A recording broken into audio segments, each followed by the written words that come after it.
गोधरा में राहुल गांधी के स्वागत में भारी संख्या में मुस्लिम समुदाय के लोग आए थे। राहुल गांधी ने गोधरा की सभा को संबोधित करते हुए देश में बेरोजगारी, अग्निवीर योजना, उद्योगपतियों, पेपर लीक जैसे राष्ट्रीय मुद्दों पर अपनी बात रखी। आप जानते हो कि नरेंद्र मोदी जी ने हिंदुस्तान के सबसे बड़े अरबपतियों का कितना कर्जा माफ किया? नहीं, मैं टेस्ट ले रहा हूं आपका। नहीं, 10 लाख करोड़ नहीं, गलत। ये 16। तुम्हारा नाम क्या है? तुम्हारा नाम क्या है? कौशल। 16 लाख करोड़, बिल्कुल सही।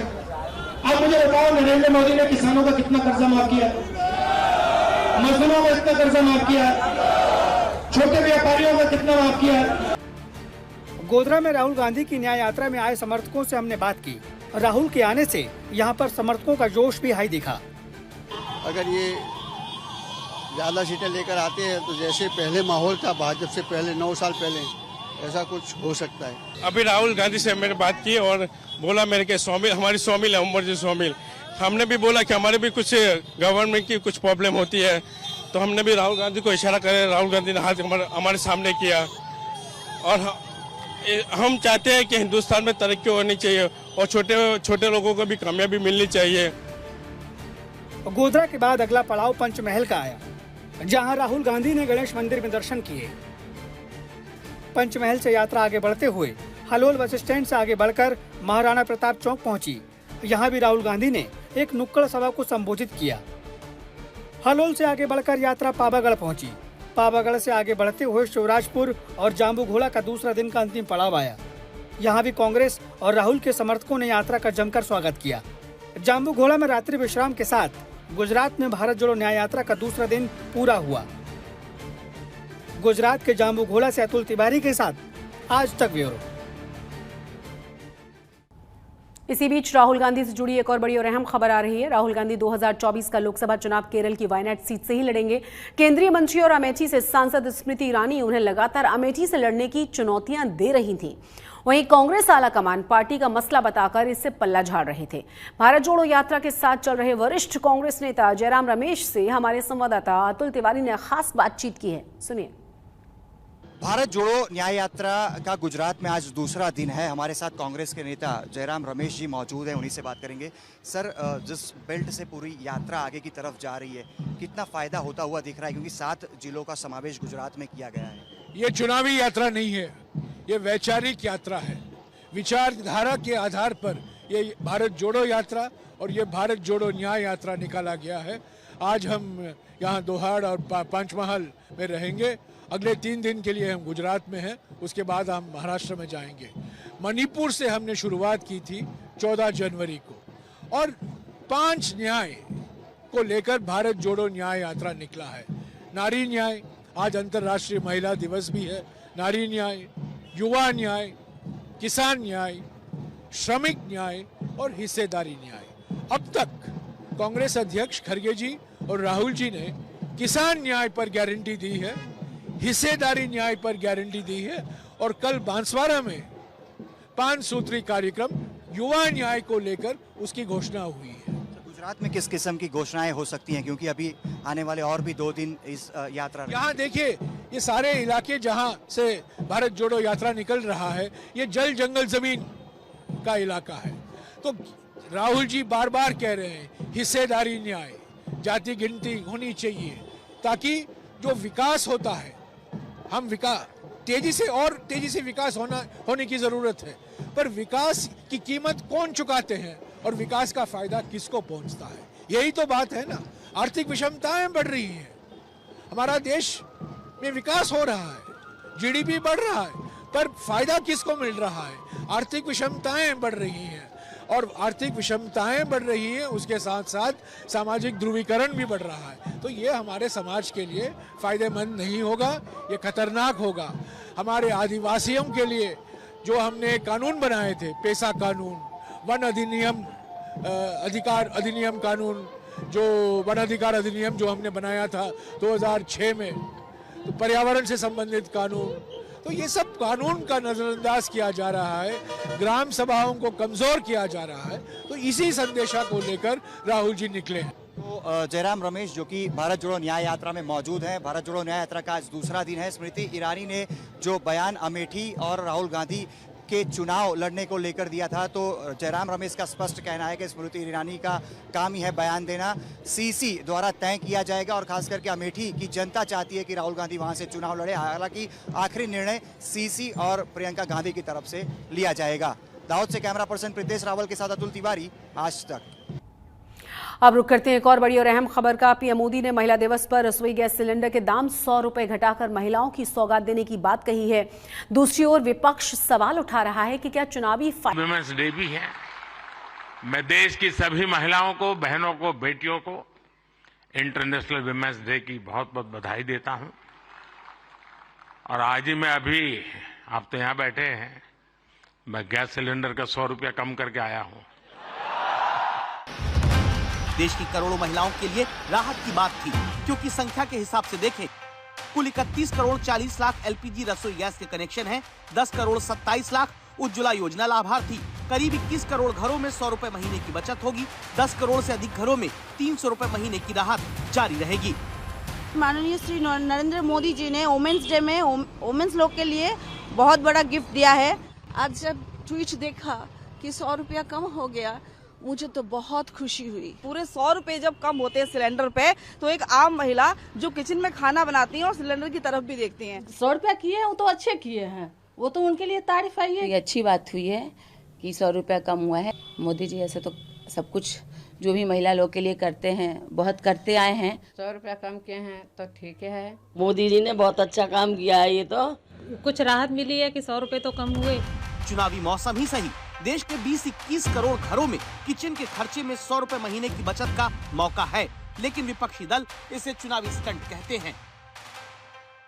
पिछले साल भी था 8 मार्च, आज घोषणा करने की जरूरत, मजबूरी क्या थी? मजबूरी ये थी कि अभी चुनाव आने। विपक्षी दल मोदी सरकार की ओर से एलपीजी के दाम घटाने के फैसले को भले चुनावी स्टंट बताते हों, लेकिन चुनावी सीजन में मन लुभावन फैसले और घोषणाएं सिर्फ मोदी सरकार ही नहीं कर रही। दिल्ली में महिलाओं को 1000 रुपए महीना भत्ता देने की घोषणा हुई। ठीक दूसरे दिन हिमाचल प्रदेश में महिलाओं को 1500 रुपए महीने भत्ते का ऐलान हुआ। पश्चिम बंगाल में संदेश खाली कांड से लेकर महिला दिवस की पूर्व संध्या पर ममता बनर्जी की नारी शक्ति मार्च और आंगनवाड़ी कार्यकर्ताओं के वेतन वृद्धि तक हर फैसले में महिला वोटों की चिंता दिखती है। वजह यह है कि देश में महिला मतदाताओं की चुनावी भागीदारी पुरुषों के मुकाबले ज्यादा है और हर गुजरते साल के साथ बढ़ रही है। 2019 में देश में 43.13 करोड़ महिला मतदाता थी। 2024 में बढ़कर 47 करोड़ के पार महिला वोटर पहुंच रही हैं। 2019 में जहां करीब 67% पुरुषों ने वोट डाला, वहीं 67.18% महिलाओं ने वोट डाला और ये प्रतिशत कुल पड़े मत प्रतिशत यानी 67.1% से अधिक था।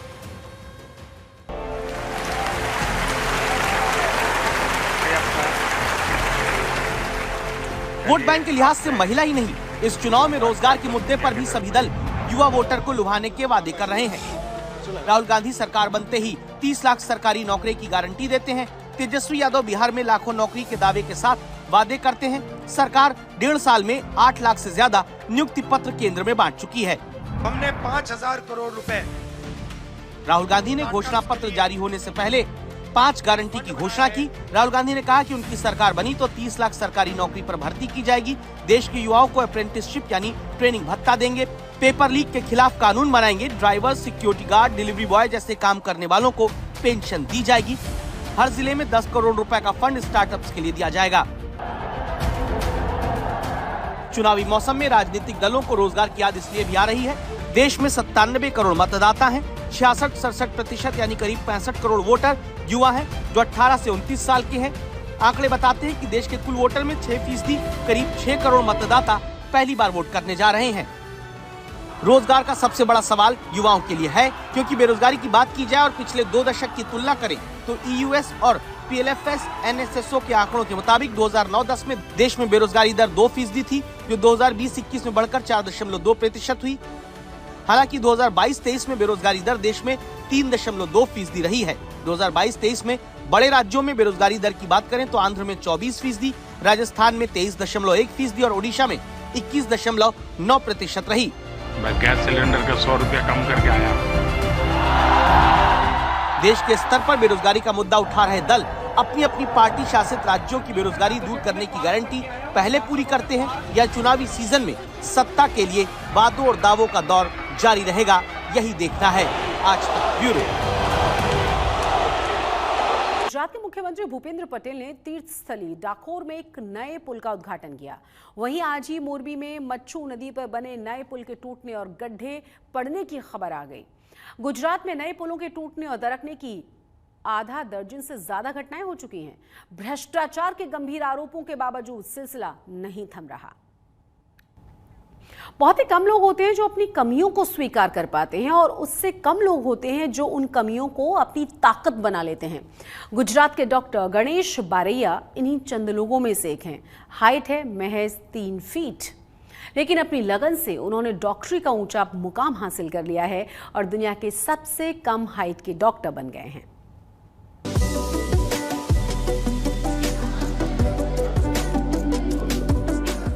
लंबाई महज 3 फीट और वजन सिर्फ 18 किलो। नाम है गणेश बारैया। उम्र 23 साल। हाल ही में भावनगर मेडिकल कॉलेज से एमबीबीएस की पढ़ाई पूरी करके इंटर्न डॉक्टर बने हैं और इसी के साथ दुनिया के सबसे कम हाइट के डॉक्टर बनने का खिताब भी अपने नाम कर लिया है और इस उपलब्धि के लिए वो कई जगह सम्मानित भी हो चुके हैं। लेकिन इन्हें ये सब कुछ आसानी से हासिल नहीं हुआ। गुजरात में तलाजा तालुका के गोरखी गांव में जन्मे डॉक्टर गणेश बारैया की उपलब्धि और इनका सफरनामा सुनेंगे तो हैरानी बढ़ जाएगी आपकी। 2018 में जब इन्होंने नीट की परीक्षा पास की तो कम हाइट की वजह से इन्हें एमबीबीएस की पढ़ाई के लिए दाखिले की अनुमति नहीं मिली। तब इनके स्कूल के प्रिंसिपल ने इनकी लड़ाई लड़ी। पहले हाई कोर्ट फिर सुप्रीम कोर्ट तक गए तो एमसीए कमेटी द्वारा मुझे रिजेक्ट किया गया कि ये 3 फीट की हाइट की वजह से तुम इमरजेंसी हैंडल नहीं कर सकते, इसलिए एमसीए द्वारा मुझे एडमिशन देने से मना कर दिया। फिर मैंने अपने प्रिंसिपल से बात की, दलपत भाई कातरिया और रेवत सरवैया ने, तो उन्होंने डिसाइड किया कि हम हाई कोर्ट में केस दाखिल करेंगे। हाई कोर्ट में 2 महीने के बाद हम केस हार गए। फिर उन्होंने सुप्रीम कोर्ट में जाने का निर्णय लिया और सुप्रीम कोर्ट में 22 अक्टूबर 2018 को सुप्रीम कोर्ट से ऑर्डर आया कि आपको एमबीबीएस में एडमिशन मिल सकता है, आपको कोई नहीं रोक सकता। गणेश बारैया पर उनके शिक्षकों का भरोसा और एक सुप्रीम फैसले ने उनकी जिंदगी बदल दी। भावनगर मेडिकल कॉलेज से एमबीबीएस की पढ़ाई पूरी करने के बाद अब वो अस्पताल में प्रैक्टिस करने लगे हैं, लेकिन उन्हें अभी और आगे जाना है, इसलिए वो अब नीट पीजी की परीक्षा की तैयारी में जुट गए हैं। गरीब किसान परिवार में जन्मे गणेश बारैया को लक्ष्य के प्रति उनके जुनून और ईमानदार कोशिश की वजह से उनके दोस्तों और शिक्षकों का भरपूर प्यार और सहयोग मिला। हमारे सभी फर्नीचर लैब्स उसके हिसाब से ही बने होते हैं, कुछ पर्टिकुलर हाइट के लिए बने होते हैं। उसके बावजूद भी मतलब उसने ये सब किया। हमें जहाँ जहाँ भी ज़रूरत लगी उसके लिए कुछ अरेंजमेंट करनी पड़ी, वहाँ उसको करके दी।